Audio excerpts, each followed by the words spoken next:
Hello and welcome to the audio series for the Book of Revelation, where I read the entire book from beginning to end.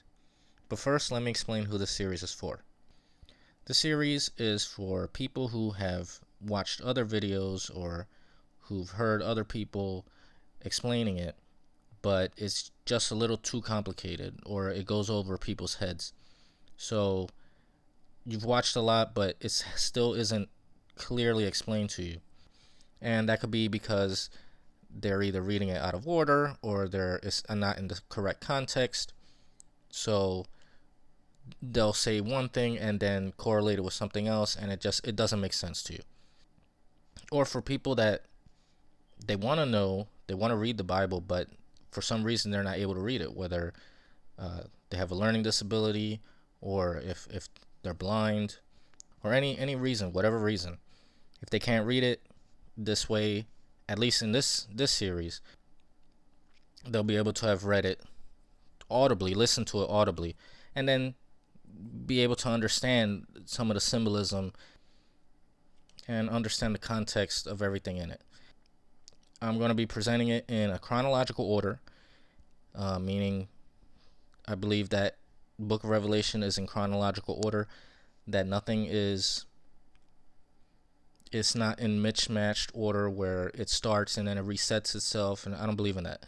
I think the Book of Revelation is correct in an ABC order where first things first, then the second thing, then this happens, and the next thing happens. Totally in chronological order.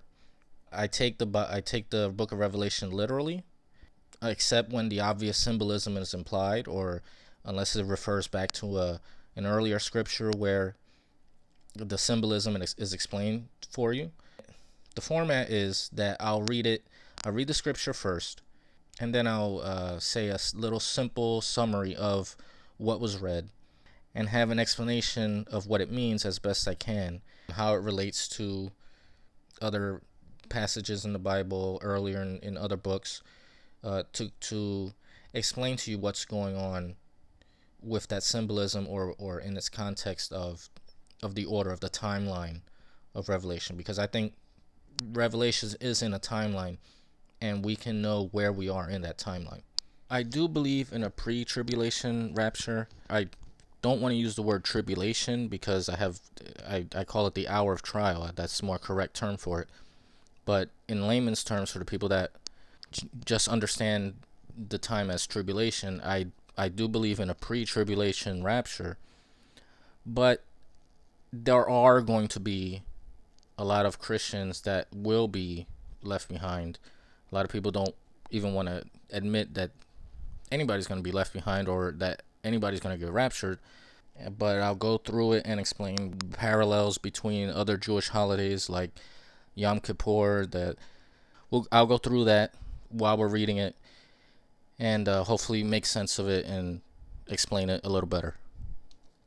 This way, the entire book of Revelation will be read and understood in its entirety with no confusion.